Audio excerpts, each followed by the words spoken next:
시신경 손상이 오면서 시야장애, 시력장애가 발생하는 경우, 특히 레버시 시신경 병증으로 인해서 시신경 부위가 붓는, 시신경 유두가 부었다, 그런 경우, 시신경이 부었어요. 그런 경우는 부기를 빼내는, 부기를 가라앉히면서 그쪽에 혈액순환을 잘 되게 해서 산소와 영양분, 신선한 산소 영양분이 공급되게 되는 것. 모든 생명체, 신경과 세포와 조직은 혈액을 통해서, 동맥을 통한 산소 영양분과 에너지, 산소만 공급되는 게 아닙니다. 영양분과 에너지라는 기. 그러니까 혈액이 있으면 에너지, 기와 혈이 동시에 순환됩니다. 기혈수라고 합니다. 기혈수. 그런데 수분은 혈액의 70%가 물이기 때문에 혈액 속에 물이 70% 포함된 겁니다. 그래서 기와 혈과 물이 세포, 신경으로 공급이 될 때 신경과 세포가 재기능을 할 수가 있는 겁니다. 망막에는 수많은 신경과 수많은 광수용체라는 세포와 신경과 세포를 살리기 위한, 먹여 살리기 위한 동맥, 정맥, 모세혈관이 있습니다. 그래서 신경과 세포에 혈액이 공급돼야 되는데, 혈액이 공급되기 위해서는 기라는 에너지가 있어야 되고, 기라는 에너지가 막히거나 기라는 에너지가 부족하게 되면 혈액이 순환이 잘 안 되게 되고, 또 혈액이 순환이 안 되면서 혈액의 노폐물, 당뇨라든가 고지혈증이라든가 콜레스테롤이라든가 고혈압이라든가 이런 것들이 많이 있게 되면 시신경 쪽에 혈액 공급이 잘 안 되게 됩니다. 기가 충만되고 기가 막히지 않아야 되고, 혈액이 맑아야 되고, 또 혈액의 70%인 수분, 수독이 생기면 한다. 물도 맑아야 됩니다. 물을 맑게 하는 장기는 콩팥이고, 피를 맑게 해독하는 장기는 간이고, 에너지를 받아들이는 장기는 폐. 우리 폐가 코를 통해서 우주의 에너지를 받아들이고, 산소와 함께 우주의 에너지를 받아들이고, 또 쓰고 남은 이산화탄소와 내 몸에 스트레스로 인한 독소, 또 쓰고 남은 찌꺼기 독소 에너지를 밖으로 내보내는 겁니다. 맑은 생명의 기를 내보내고 쓰고 남은 병든 에너지를 밖으로 내보내는 것이 들숨과 날숨의 역할입니다.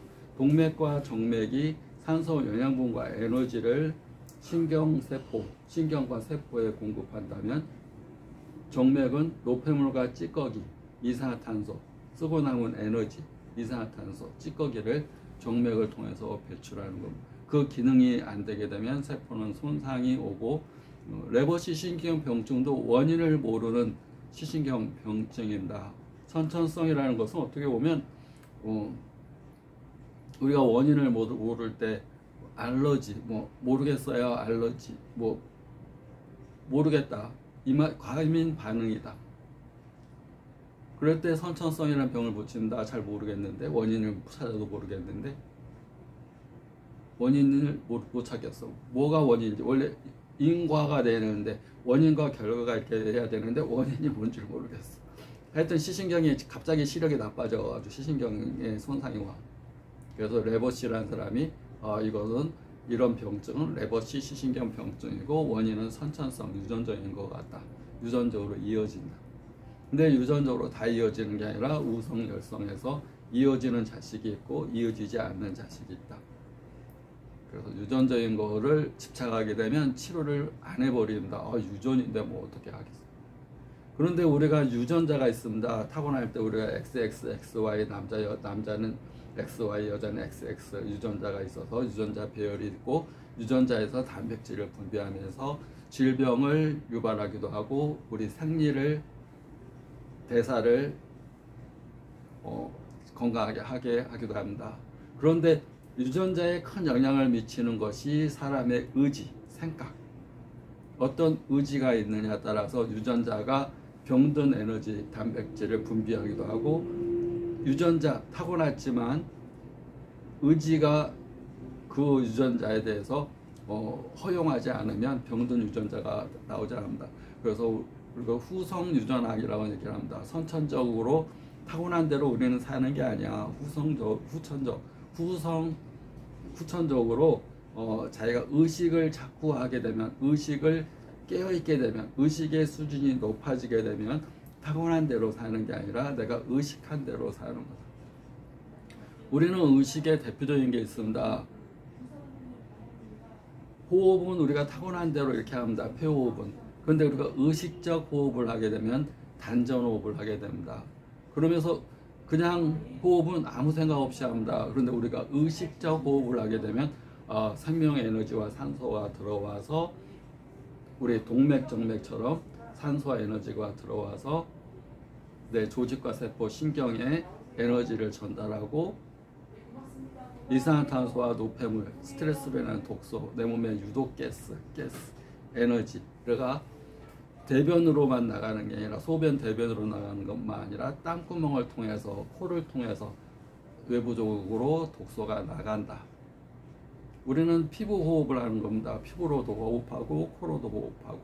그래서 피부를 통해서 나가는 에너지를 냄새로 느껴지는 겁니다. 환자 특유의 냄새가 있습니다. 질병 특유의 냄새가 있습니다. 그 에너지가 찌꺼기가 그렇게 냄새로 나가는 겁니다. 그래서 호흡을 잘하는 거, 의식적인 삶을 사는 거. 의식적인 삶을 사는데 가장 중요한 것이 호흡에 의식을 맞추는 것도 굉장히 중요합니다. 호흡을 잘하는 거. 그것이 질병 치료에도 굉장히 중요하고, 그래서 호흡을 잘하기 위한 것이 단전으로 호흡하는 거. 특히 들어 마시는 호흡보다 내뱉는 호흡으로 혈관으로 치면 정맥의 역할, 찌꺼기를 내보내는 역할, 우리가 먹는 음식으로 얘기하면 소변 대변을 잘 나가게 하는 역할. 아래가 막혀서 나가지 못한다. 노폐물이 가득 쌓인다. 밥맛도 떨어지고 먹지도 못한다. 내보내는 거, 정맥에 찌꺼기가 안 쌓여야지 동맥의 혈액순환이 잘 되게 됩니다. 숨도 마찬가지로 내뱉는 숨을 잘 쉬어야지 건강하게 들어 마시는 숨도 잘 쉬어서 우주적인 에너지와 생명의 기, 산소를 잘 마실 수 있게 되는 겁니다. 이어 설명했습니다.